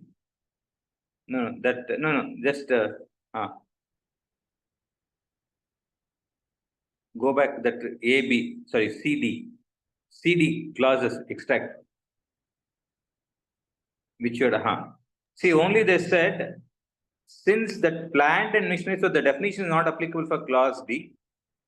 Plant or machinery, that means plant is separate, machinery is separate. The definition of plant has to be understood in a general connotation. That is where they got into all this functionality test and all those things. Further in this decision, I think somebody own account and all, somebody asked that question, which I think she might have explained or is going to explain. The second exception in clause D is, if it is not on own account, then also this restriction doesn't, because the construction of an immovable property on his own account. So if the construction of immovable property is not on his own account, then still the credit is eligible. What is own account is also discussed in the decision. So I think this building need not be looked at only from that perspective. We need to look at even a civil structure, anything which is immovable property. If it is not fulfilling the condition of this plant as per the functionality test may have a restriction, or that is what I think we need to look at. Yeah. Rajesh sir, yeah, one point here. Sir, this own account, is it qua the goods or services received or qua the immovable property, sir? Because after this own account, it again there is a continuity of including when such goods or services, no, sir? No, that is as far as this own account is concerned, it is pertaining to the immovable property on his own account. Okay, construction of immovable property, there's no comma. Okay, on his own account. So that our own account is in the context of immovable property, and There is a following, including when such goods or services, no? that is referring to the first one, because the goods and service in this clause is started up in the beginning. Yes, sir. I mean, by and large, if we want to distinguish between C and D, C is when we outsource the work, basically. Correct. D is when we purchase material and only services are taken, labors, whatever kind. Annapurna, sorry to interrupt. Yeah. Why do you say C is outsource the work? D can also outsource the work, no? Yeah. No, I mean, see, then why would we purchase material? See, outsourcing is there, but material is Outsource, I only do service. Works contract is a service. Yeah, correct. No, only thing with class C being specific to works contract. Okay. Correct. So whereas class D is on own account. Okay. There can be various permutation combination if you look at it in this scenario. What I am just trying to look at from the perspective of what has come out, primarily there is no challenge for 17.5C. 17.5C is given a confirmation, Chapa. Okay, so then what happens? I think probably Ashika is going to discuss about that. But what I am just trying to say is this building definition, I think we need not worry too much is what I feel. That is only what was an argument taken is being addressed. Sujata ma'am. Sir, that's what, sir. If you look at plant or machinery, okay, in that 17.5D, when you say plant or machinery, can it exist without a building? It can. Why not, madam? Why is such a question? Okay, if it exists with the building, where do you classify it? No, the building is not what we will be getting credit. That is where the plant, see, that is where the discussion happens. Whether the building is incidental and necessary for the function of that particular whatever the machinery. See, merely by the fact that you house a machinery in a building doesn't make the building as a plant. Okay. Okay, that building itself is required, is as a part of the, for example, some blast furnace. That building itself is a furnace where that blasting all happens. Correct. So that itself is a plant. Correct, sir. Okay. Correct. That's the functionality test. But whereas you cannot, in fact, there is merely by the fact that you carry out a activity inside a building cannot make that building also a plant. Correct. Correct, sir. So what is your doubt then? My doubt is when you are doing a swimming pool, will it not be classified as a plant?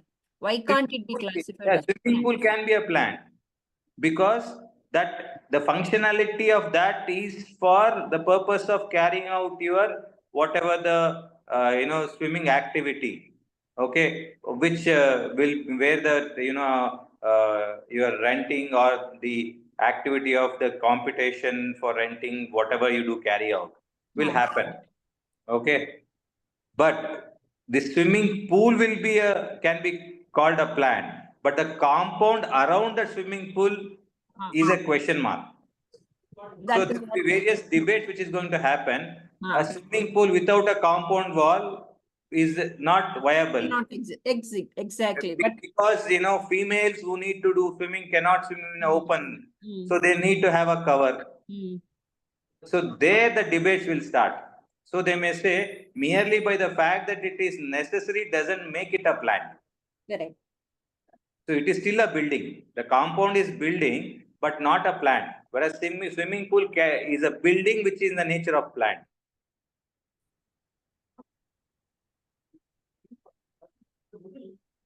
Okay.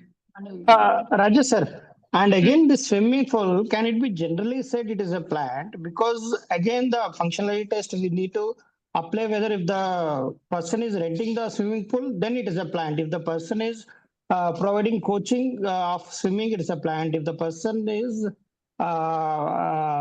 say renting it out swimming pool as it is, then it is a plant. But can the same analogy be drawn if it is a part in a Hotel premises. hotel conventions are Correct. resort. That is what the Supreme Court said. You cannot generalize. So in this case, it cannot be a plant, but if it is directly linked with the outward supply, then it can be regarded as a plant. Standalone swimming pool for carrying out whatever your activities, yes, probably the functionality test can take it. But whereas it is inside a hotel, I think maybe we are not. That is what we'll have to see how the courts are going to view, because we do not know how they are going to interpret future. Oh, thank you, sir. Sir, Because isn't it two different things to be viewed? One plant, another own account. It should qualify both. It should be a plant and it should not be a own account. Both are not. No, it is separate. I think even Supreme Court decision in para 32 categorically says that there are two exceptions to this main thing. One is a plant or machinery, and there is on a own account. Correct. Because Mylat said it will be a plant when I rent it out. It will not be a plant when I rent it out. I think that is not a right way to look at it. Yeah. Sorry, sir. When, sir, I didn't get it.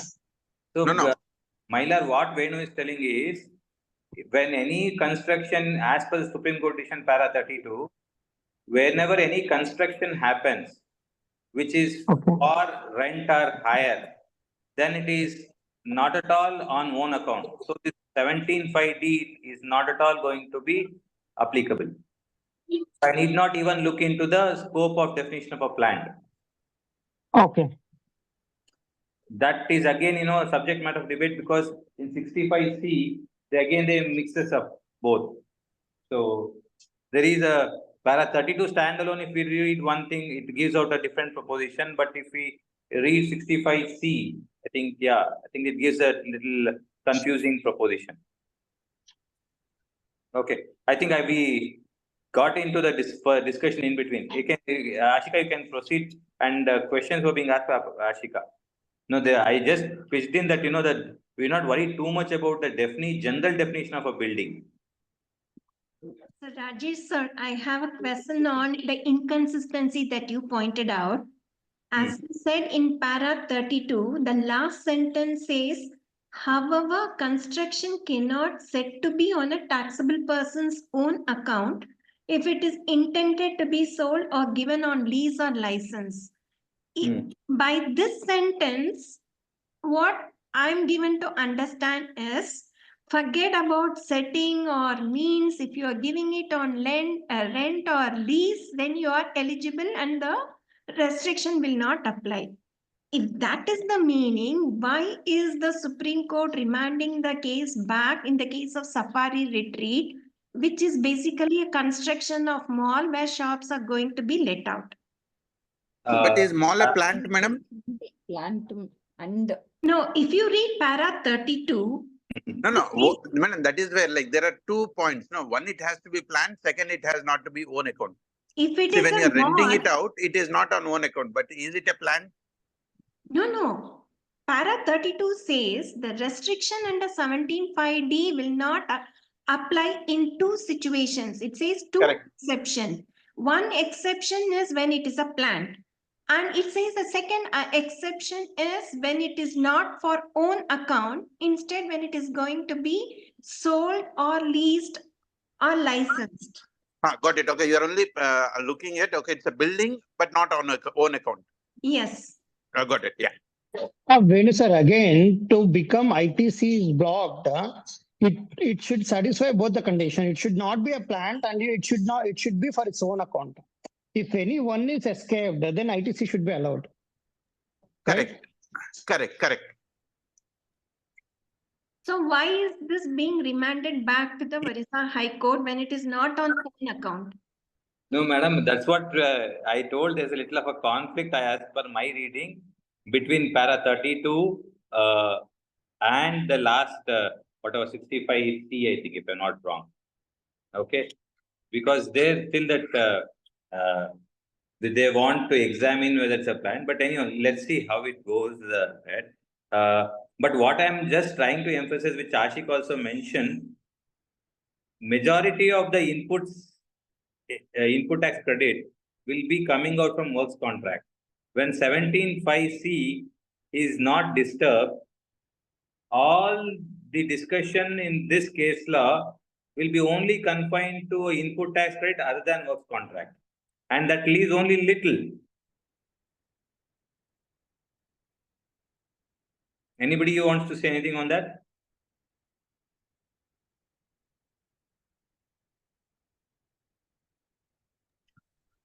I only don't know how the department is going to interpret. Now the issue is people who have taken credit, not used, taken and used, not taken. How that will so. When we'll come to that little later. But first of all, do we agree on this? Works contract ITC is now clearly ineligible. Sir, Raja sir, one more doubt. See, works contract, you mean to say it should be back-to-back allotted?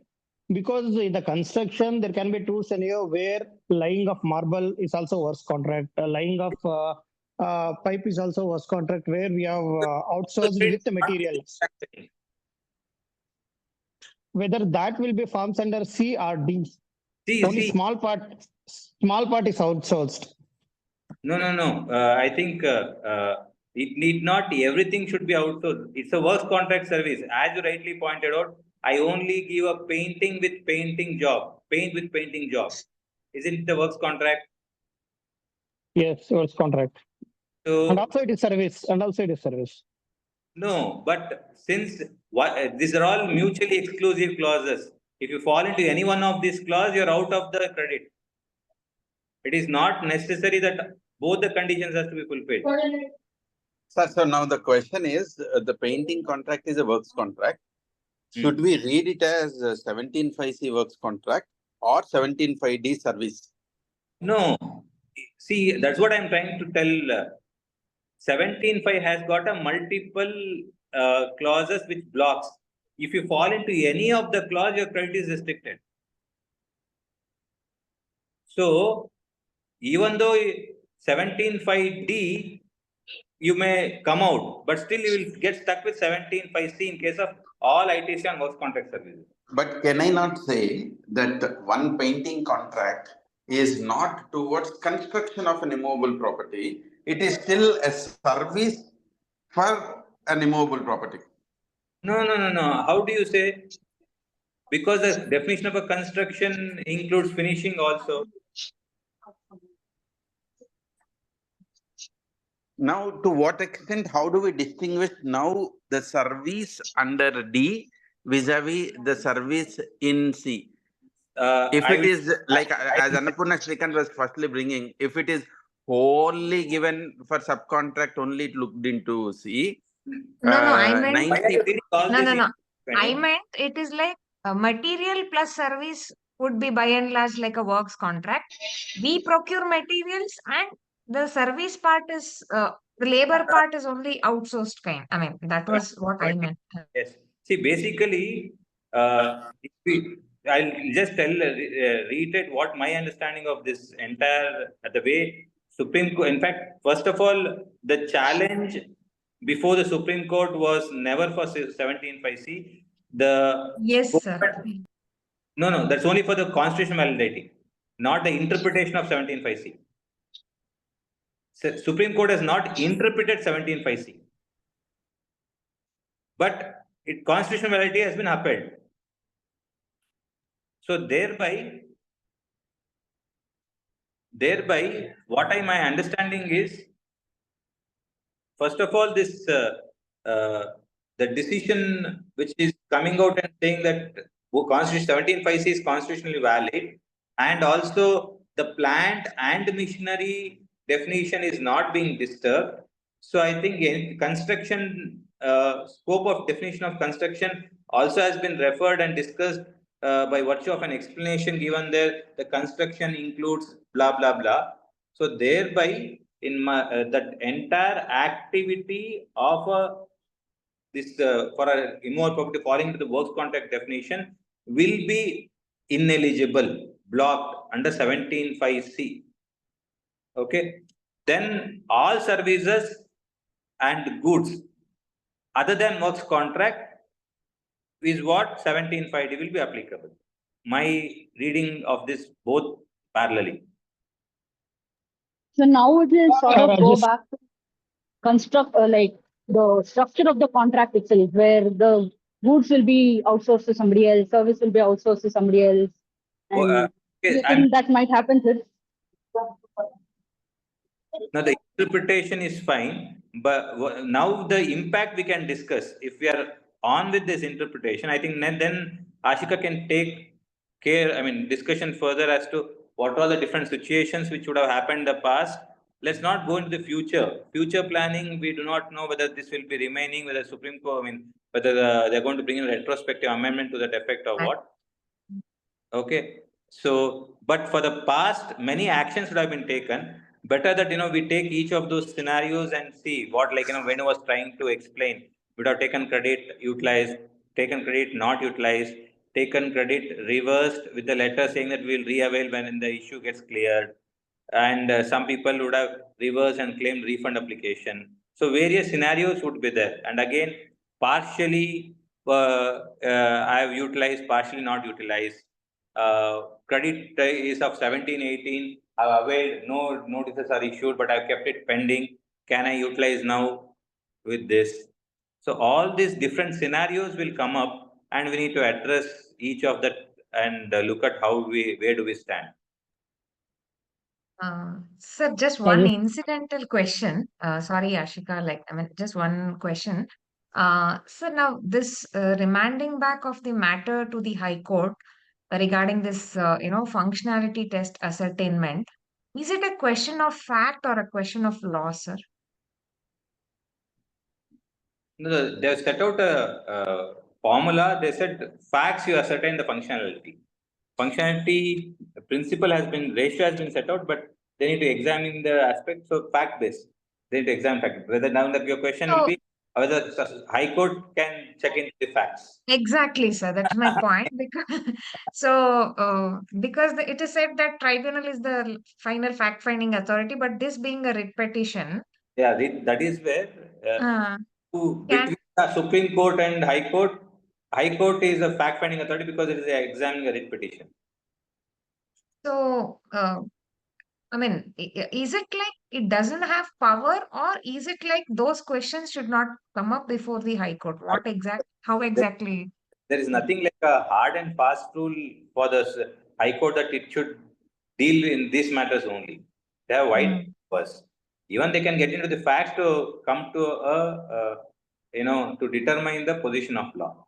See, the law must be in here. It has to be applied for a particular fact. So basically, if at all the taxpayer is filing a writ petition and not to admit, if it is a question of fact, High Court can deny admission. But here, Supreme Court has directed or rather remanded back to ascertain facts. So this is fine enough. Is it? Let's look at it in this way. You are examining the facts to give a proposition of law. Application of law to facts, Antana. No, even when you are going before the High Court in a writ petition, The High Court will not try to ascertain the correctness of facts. Yeah, so unless the revenue or anybody has whatever denied the facts or not accepted it, it will take the factual position as it is and then work on the legal part, no sir? So here the proposition also, I mean, what the High Court also is going to examine, they are not going to, there's no dispute as to the facts. When you are telling that the High Court will not look into the facts, it means that it will not get into the dispute as to the facts, arguments as to the facts. It does not mean that, it will not even look into what facts is. No, that is not the way. Sorry, sir, I got confused now. No. Say, you say, I submitted. Department say they have not submitted. Oh, okay. Okay. You said I have manufactured. Department say it's not manufactured. It is not, they have not manufactured. So then to ascertain whether you have done a manufacture or not have done a manufacture, they need to get into evidences, etc. to ascertain a facts. So in a writ, they will not get into that. Okay. That is what we need to understand. Okay, sir. So coming back to this case, now that I it is remand. we have to allow Ashika to continue. Yes, sir. Sorry. Oh. Ashika, please go ahead, ma.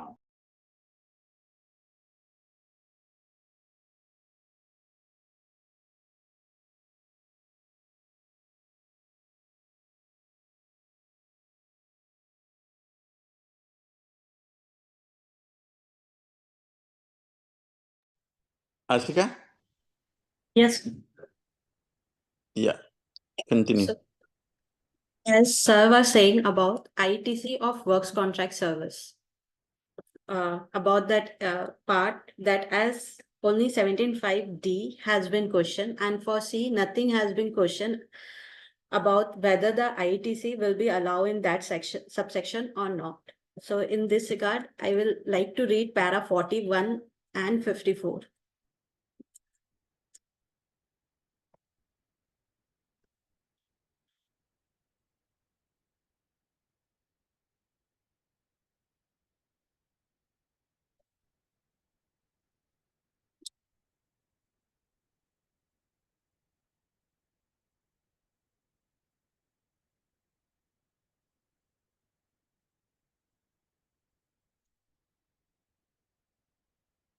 It is also necessary to bear in mind the philosophy of the GST regime, which is discussed. So in this, I will read only relevant part.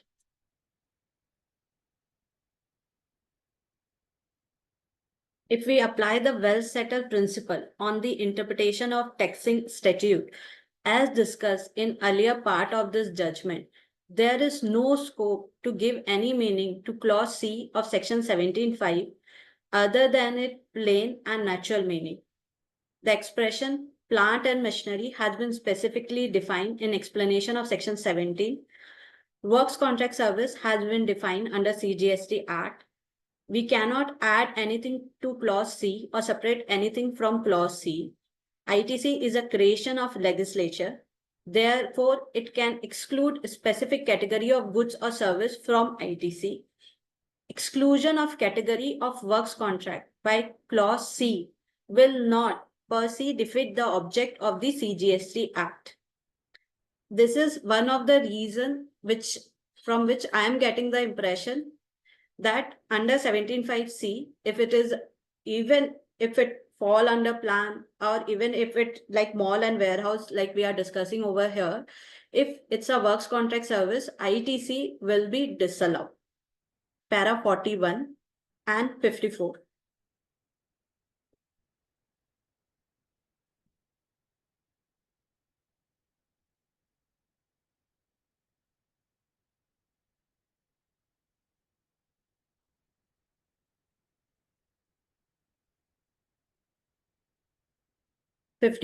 One of the argument of learned ASG was that if different meaning are given to word, it would result in discriminatory treatment.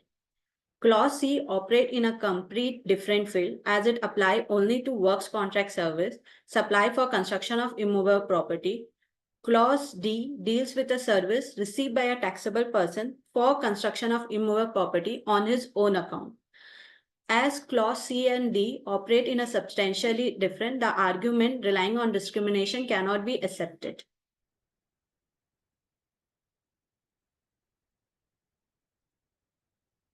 And plus, when it comes to constitutional validity, they said that they will not, that there is no contravention and it is upheld. Therefore, I am under the impression that works contract service ITC will not be eligible in the case of construction of immovable property, even if it is used for supply of service.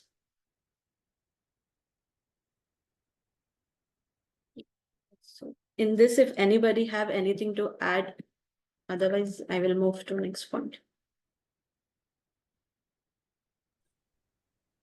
So Ashika, the Safari retreat has been examined under 17.5D and not 17.5C. Yes, sir. My fundamental question is, if the whole of that building of Safari retreat was got constructed through some builder, would have been under 17.5C? Because I am of the view that even if everything got constructed, it would still be 17.5D.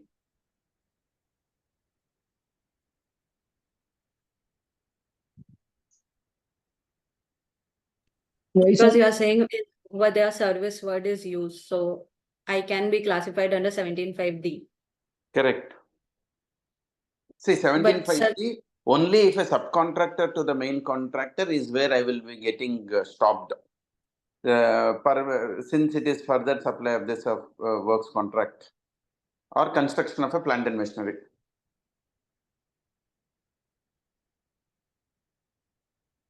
No, this is a fundamental question.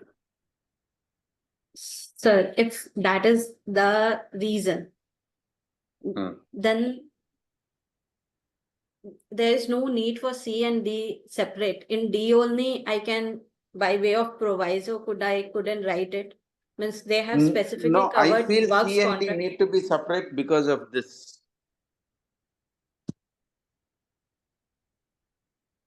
D is construction of building for my own account, other than plant or machinery. While C is works contract services. Of course, there is some situations which will fall both, and that is where we have to see more specific. So that's where my fundamental question is: if Safari, so we are all presuming that Safari retreat building has been constructed by themselves. A resort was constructed by themselves. Yes, sir, because fact of the case says that. No, facts of the case doesn't say that. It doesn't say whether it was constructed by themselves or subcontracted. That details is not here. Maybe no research judgment by looking at the submissions we have to see. I didn't find it. Maybe like I shouldn't say that not it's there. I didn't find this specifically that the whole of the work got it done by themselves.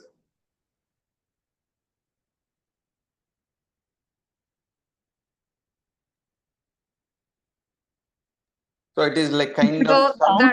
Then ideally we get out of GST. Like if Safari Retreats is outsourcing the construction, then no need of C&D. We get out in C only. So Venu sir, you mean to say that that pool of 34 crores, we don't know how much of it belongs to 17.5C and how much of it belongs to 75D? Correct. 17.5D. Sir, when they raised the query, they raised only for 17.5D.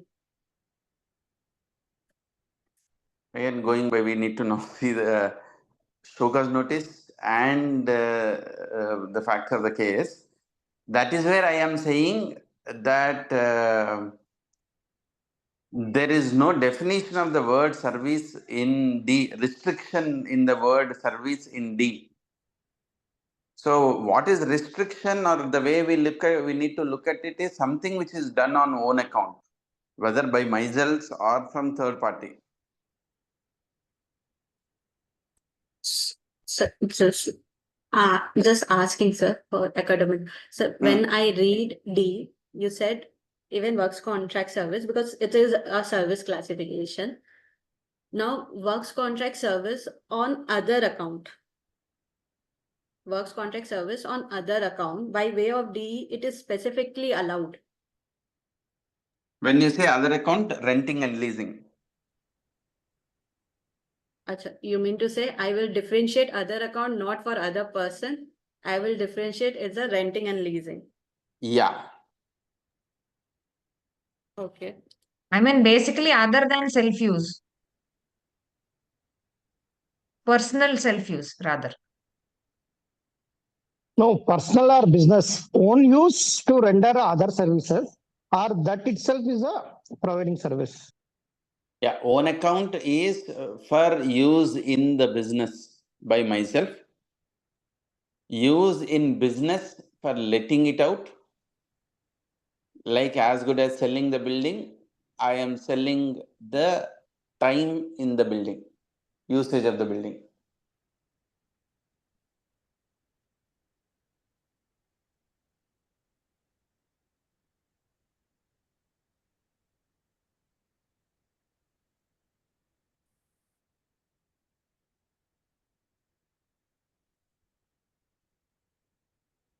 Good silence for everyone to think.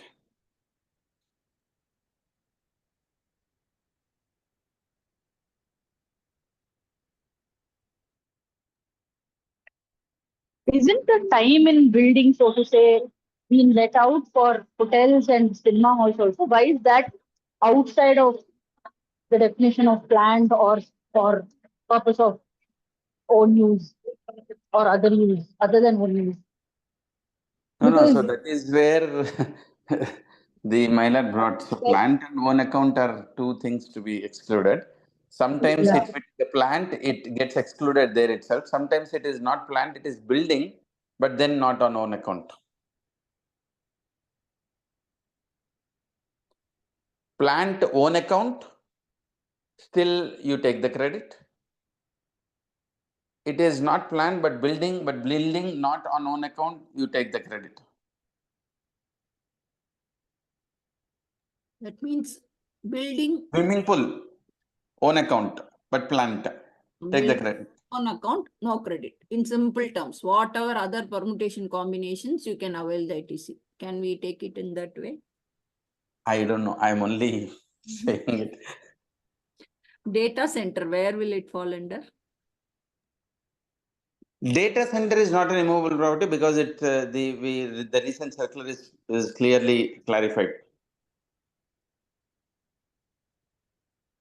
Because it's the time sharing, you're giving provision of the server. So I think that circular is good that one has to read. No, I'm constructing a data center. Data center is a building, not a plant. Could be a plant, but predominantly it's a building. That is where the problem comes. No, without that building, my plant itself cannot run. I'm building that shelter itself. I'm building only to protect my computer and that. Sujata madam, I think Supreme Court has dealt with it merely by the fact that you are housing something or you are running up your business inside a building cannot make it a plant. Oh, there is a Supreme Court. No, the same decision. They in one of the clauses it mentions about it. I think people would have read it thoroughly. Can bring out that portion.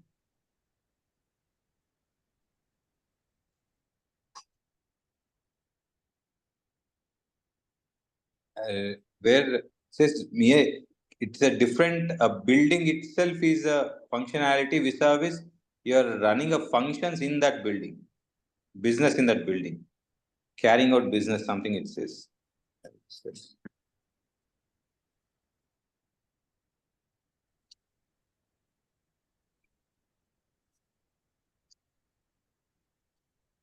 It's at para 32.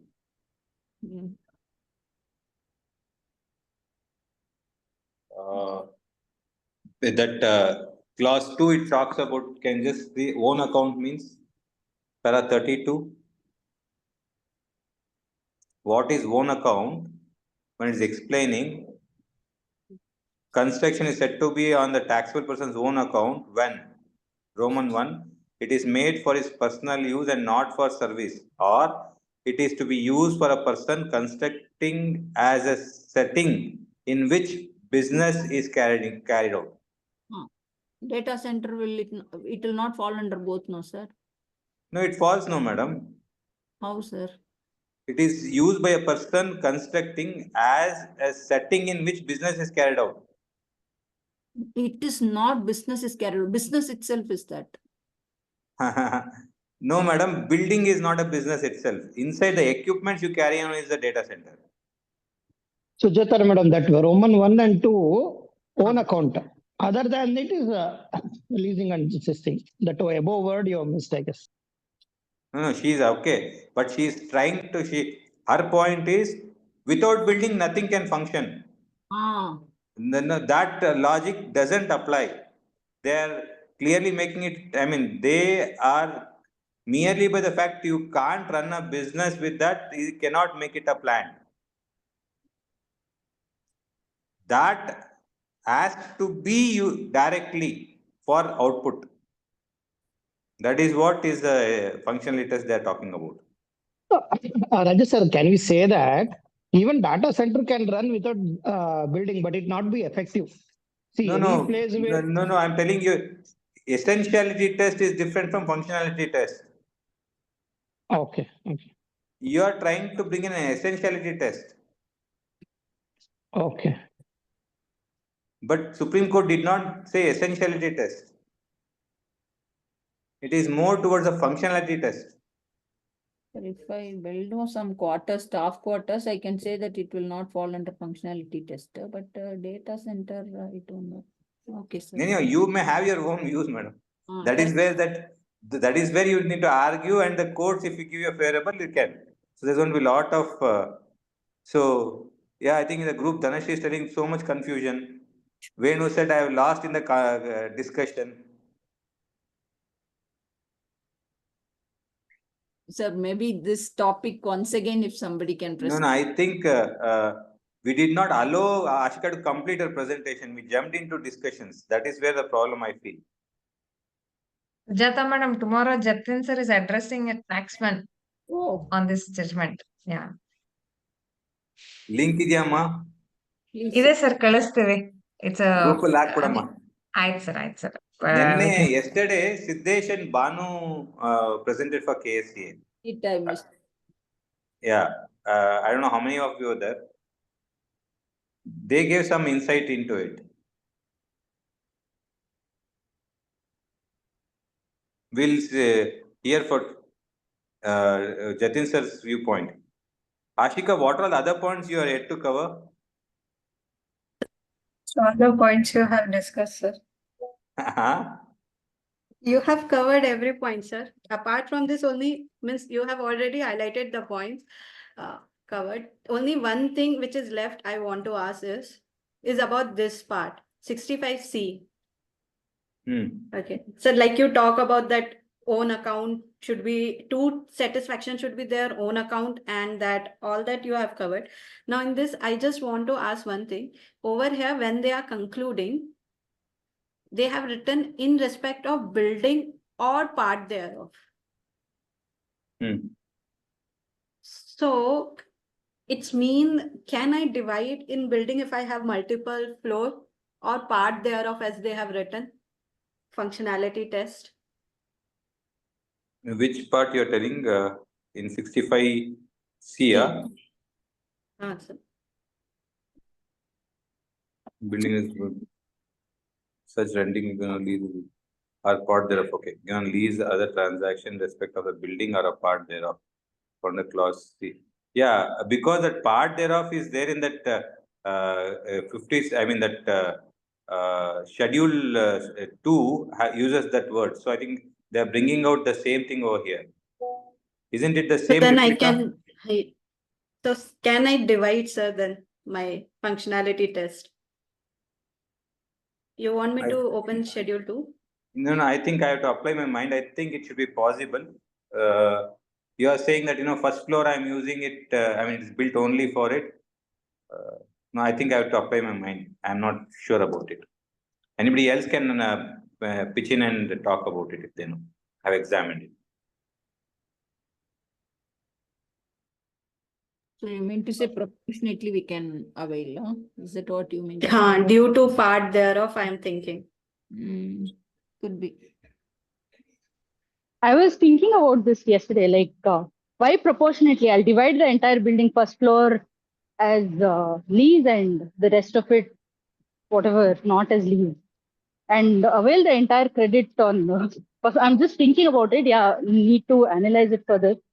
But even I had this thought yesterday, which I thought I should think a little further.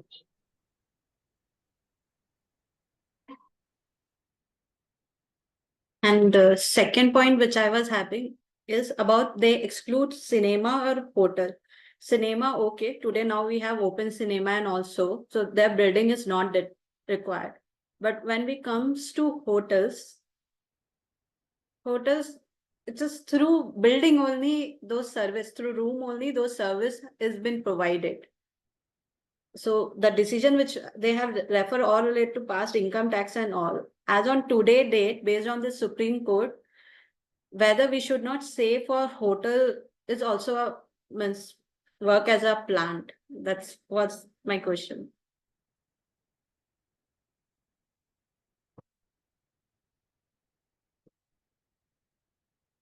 Also, why have they highlighted only 5 schedule to clause 5B and C? Why is like letting out of building not lease under supply definition? I think Dhanesh, you have to read through the decision. They have told why they are talking about that.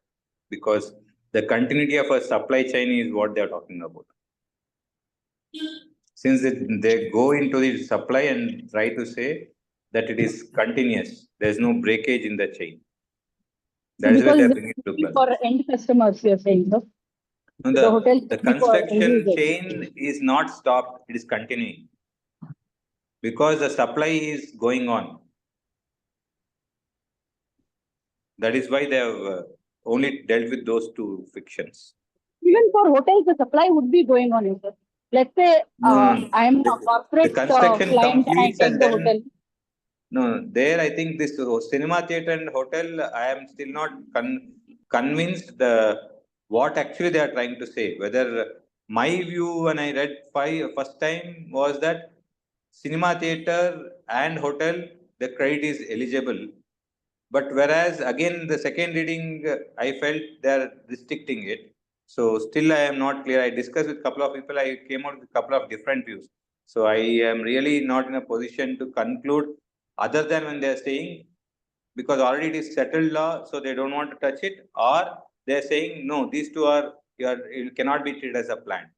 So I am still, why they have excluding from a functionality test as far as this is concerned, I really don't know. Because I need to do some more research on that. So is it because of that two judgments specifically for this, but that is Taj Mahal Hotel? Taj Mahal Hotel, Anand Theatre, that Karnataka Power Telecom, 3 decisions they have discussed in this. So my view was, I'm reading in between and trying to say, one, the depreciation context they gave a relief. For investment allowance, they did not extend it. So somewhere I am confused with while reading that. I need to read furthermore and get into a conclusion, because I was of the understanding that main stress was given and with the court was in concurrence with that. Dhanesh, okay. Anyway, we'll take it up. I'll speak to you later. In my view, that hotel will not fall under, it will fall under plant and machinery, so that land and building, that exclusion that will fit in there. It will not be plant or machinery. Where is the machinery there in the hotel? Madam, we don't need machinery, either plant or machinery for clause D. Correct, sir. I don't need machinery. It's sufficient if it's a plant. That is what the entire line of argument which was put forth, and that is what more or less given a say yes factor. So you mean to say hotel will also fall under plant? I didn't say that. I'm telling you are talking about machinery. Why are you reading the machinery? Plant is separate, machinery is separate. But that exclusion is there for plant and machinery, no sir, in that explanation. Madam, D is saying R. That is why And the I'm- explanation is not applicable for D. That is the entire gamut of this discussion. If explanation was applicable, then there is nothing left. For clause D, it uses the word or. So since it's using a word, whereas in explanation it says it's saying and, that is not applicable. So they have to come out with the explanation for or, plant or machinery. Yes. So they are trying to explain plant separately. Sir, even that exclusion in that explanation is also for specifically for plant and machinery. Yes. I mean, Yes, yes. so